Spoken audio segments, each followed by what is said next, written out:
Pat McAfee is walking away from his 4-year, $120 million deal with Fanduel.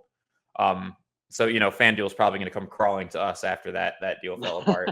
We're open for deal conversations whenever, man.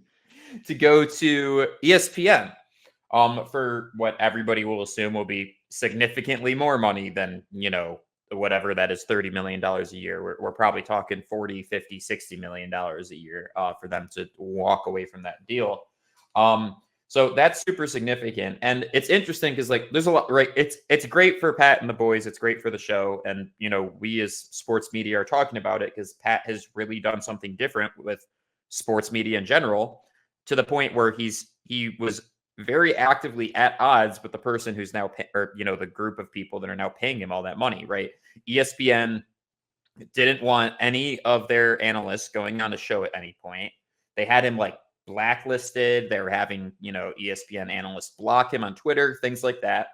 Then they went from that to making amends, to having Pat be one of the hosts on College Game Day, to now being a full-time personality on ESPN's network. And so it's really interesting to not only kind of see them pay their due respects for, Pat and the boys and their ability to kind of cover sports content in a way that's unique, that obviously resonates with people.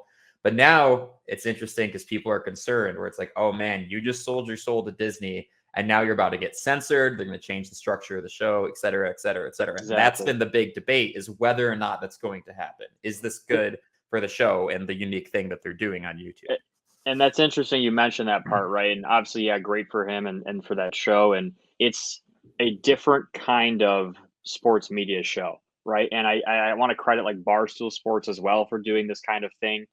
They're making media that isn't politically correct or, censored, or, be careful what you say, walking on eggshells constantly, like ESPN and Fox and all these other sports analysts. They can't swear. They can't really state anything too strong of an opinion. They can't hate on certain players. They can't, and what Pat McAfee and Barstool Sports and some of these other sports media, and I think it's refreshing. And even what we do, John, we say whatever the hell we want. And, it's a dangerous world nowadays with everything being recorded. And it's okay, yeah, but it's refreshing.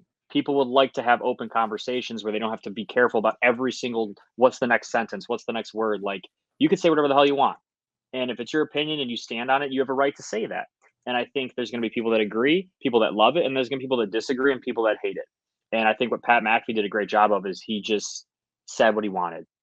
He cussed. He made it very clear that if you're in this audience, you might, and you're under the age of whatever, you might hear some things you don't want to hear. You might hear some things you're going to love to hear. But good for him, because he bet on himself and he did his own thing. And I'm sure, there's so many people in the beginning that probably laughed at him. Hell, who's this punter who's going to talk about football? He got criticized like crazy for retiring early from the NFL. They're like, man, you're ruining your career. He's now making way more money than he would have ever made as an NFL punter. I mean, he was a damn punter, right? And normally, a guy like Tom Brady does that, right? Everyone kind of expects him to do well when he finishes playing. But Pat McAfee, most punters, when they retire, you never hear of them again. Right. But he has that personality, bet on himself, and he's done a great job with the show. And it's inspiration to guys like you and me who come on here and we just want to talk ball and not have to worry about people saying, oh, well, you can't say shit or you can't say this. We're just gonna talk ball. Yeah. And he said, he affirmed, he's like, this is gonna be the exact same show. The main difference that he said is we cannot say the F word nearly as much as we currently say the F word. Right. He but said that doesn't mean all zero. other words. He said, well, on College Game Day, a few of them slipped out, and it is what it is. Right. He said all other words are fair game, basically. But that's a federal regulation thing. Actually, if you're on TV, you can't be dropping F-bombs left and right. Whatever, dude. I mean, listen, in the real world, people say the F word. Welcome to the real world. Are you going to pretend it doesn't happen? The government likes to, yes. I mean, we live in La La Land.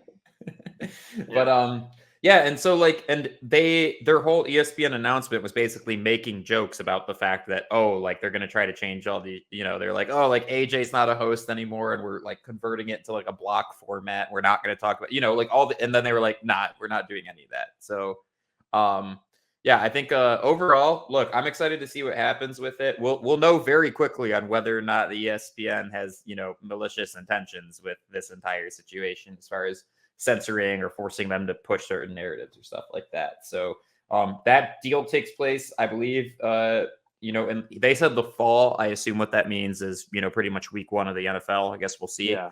But yeah, it's going to be exciting. It's going to be interesting.